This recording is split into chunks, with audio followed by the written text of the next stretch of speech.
ஜென்ம ஜென்மோ ஜென்மி ஸ்ரீ சரண் ஸ்ரீ பாக்ய சாய். அனைவருக்கும் சாய் சுப நமஸ்காரங்கள். நிலக்கோட்டையிலிருந்து சாய் உமேஷ். அஷ்டவக்ர கீதை 16ஆம் அத்தியாயம். சுவாமியின் விசேஷ போதனை 10. தான் ஆத்ம விடுதலை பெற்றவன், சுதந்திரமானவன் என எவன் ஒருவன் தன்னைத்தானே புகழ்ந்து கொள்கிறானோ அவன் ஒரு ஞானியும் அல்ல, அனைத்தையும் துறந்த யோகியும் அல்ல. அவன் உண்மையில் துன்பங்களில் உழல்பவனாக இருப்பான். விளக்கம்: எவன் ஒருவனுக்கு தான் என்ற அகந்தை மனதில் எழுந்து விடுமோ அப்போதே அவன் ஆன்மீக பேராற்றல் கொண்டவன் அல்ல என்பதை புரிந்து கொண்டு விடலாம். தான் என்பது அகந்தை அல்ல, அறியாமையாகும். தான் என்ற எண்ணம் உள்ளவனை உலகின் அனைத்து பற்றுகளும் சூழ்ந்து கொண்டு விட்ட நிலையில் உள்ளவன் என்பதாக புரிந்து கொள்ளலாம்.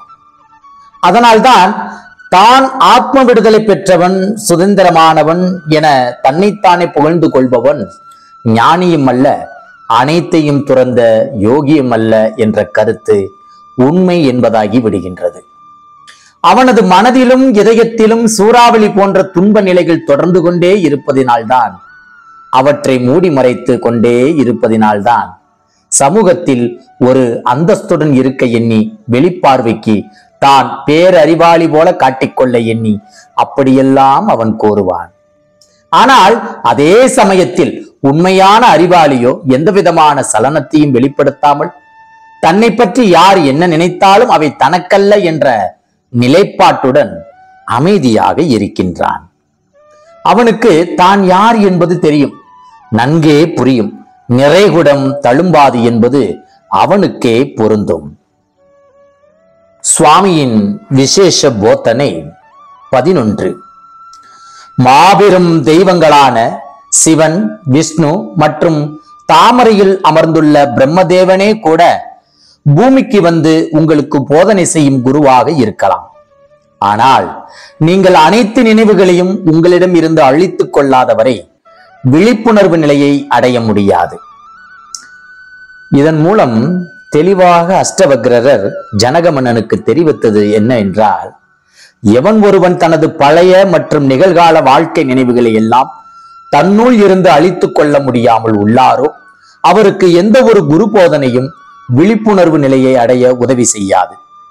அத்தனை ஏன், மாபெரும் தெய்வங்களான சிவன், விஷ்ணு மற்றும் பிரம்மதேவனே கூட பூமிக்கு வந்து அவனுக்கு போதனைகள் செய்தாலும் அவனுள் துளிர்விட்டு கொண்டே இருக்கும் ஆசைகளை அவன் அழித்துக் கொள்ளாதவரை அவனால் ஆத்ம விடுதலை பெற முடியாது.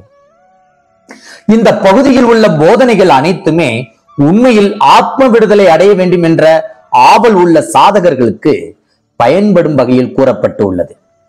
அஷ்டவக்ரர் ஜனகருக்கு செய்த போதனைகளின் சாரம் இதுதான். எவர் ஒருவர் உண்மையிலேயே ஆத்ம விடுதலை பெற வேண்டும் என விரும்புவாரோ அதற்கு முன்னர் அவர் தனது ஆன்மீக பற்றை வளர்த்துக் கொள்ள எண்ணற்ற நூல்களை படிக்கலாம், வேதங்களை ஓதலாம் அல்லது அவற்றின் உரைகளை கேட்கலாம். ஆனால் எப்படி உணவருந்தும் அரிசி மீது உள்ள பூமியை களைந்து விட்டு அதை உணவிற்கு பயன்படுத்துவோமோ, எப்படி ஆழ்ந்த உறக்க நிலையில் கண்ட கனவை உறக்கம் கலைந்து எழுந்த பின் நாம் மறந்து விடுவோமோ அதை போலவேதான் அந்த நூல்களின் மற்றும் உரைகளின் சாரத்தை மட்டும் மனதில் உறிஞ்சிக்கொண்டு புத்தகங்களை குறித்த நினைவுகளை முற்றிலும் மறந்துவிட வேண்டும். மனதில் ஏற்றி வைத்துக் கொண்ட சாரங்களின் நியமங்களின்படி நடக்க முயல வேண்டும். அதுவே முதல் படி. அதே நேரத்தில் புத்தகங்களை மறந்து விடுவதை போல குருவின் போதனைகளை எப்போதுமே மறக்க கூடாது, உதாசீனப்படுத்தவும் கூடாது. ஒரு முறை ஆன்மீக தாக்கத்தை மனதிற்குள் ஏற்றுக்கொண்டு விட்டால் எப்போது ஆத்ம விடுதலை பெற வேண்டும் என்ற எண்ணம் எழுமோ அதற்கு முன்னோடியாக பழைய மற்றும் நிகழ்கால வாழ்க்கை நினைவுகளை எல்லாம் தன்னுள் அழித்துக் கொள்ள துவங்க வேண்டும். குடும்பத்தின் மீதான ஆசாபாசங்கள் மற்றும் பற்றை விலக்கிக் கொள்ள வேண்டும். எவன் ஒருவன் அனைத்திலும் பேரார்வம் கொண்டவனாகவும் பொருட்கள் மீது பேராசை கொண்டவனாகவும் இருப்பானோ அவனிடத்தில் காம மோக இச்சைகளும் பொருட்கள் மீதான ஆசைகளும் நிறையவே தோன்ற துவங்கும். ஆகவே ஆலமரம் போன்று வளர்ந்து கொண்டிருக்கும் ஆசாபாசங்கள், விருப்பு வெறுப்பு மற்றும் காமமோக இச்சைகள் போன்றவற்றை அழித்துக் கொள்ள வேண்டும். ஆசைகளை அழித்துக் கொள்ள துவங்காவிட்டால் பிறப்பு மற்றும் மறுபிறப்பு எனும் நிலையில் இருந்து தப்ப முடியாத நிலைக்கு சாதகன் சென்று விடுவான். காரணம், அவனால் ஞான நிலையை தரும் பாதையில் நுழைய முடியாது. ஒரு முறை ஆன்மீக நாட்டம் வந்துவிட்டால் நானே பிரம்மன் என்ற உண்மையை உணர துவங்குவார்கள். மெல்ல மெல்ல அவர்களுக்கு ஜீவாத்மா என்பதின் உண்மையான அர்த்தம் புரிய துவங்கும். இந்த உலகமே மாயை என்பதை புரிந்து கொள்வார்கள். அந்த நிலையில்தான் ஐம்புலன்களையும் தம்முள் இருந்து அழித்துக் கொண்டு உலகப்பற்றை எல்லாம் விலக்கிக் கொண்டு ஆத்ம விடுதலை அடையும் பாதையில் நுழைய துவங்குவார்கள். இவை அனைத்தையும் புரிந்து கொள்ளாவிடில் தெய்வங்களே நேரில் வந்து குரு உபதேசங்களை செய்தால் கூட சாதகனால் ஆத்ம விடுதலை அடைய முடியாது. இந்த உபதேசங்களில் ஆச்சரியமான நிலை என்ன என்றால், ஜனகருக்கு கொடுத்த போதனைகளில் வேறு எங்குமே அஷ்டவக்ரர் தெய்வங்களை குறித்து கூறவில்லை, ஆன்மீகத்தை பற்றியும் குறிப்பிடவில்லை. அதற்கான காரணம், அவற்றில் அஷ்டவக்ரர் நம்பிக்கை கொள்ளவில்லை என்று புரிந்து கொள்ளலாமா என்றும் தெரியவில்லை.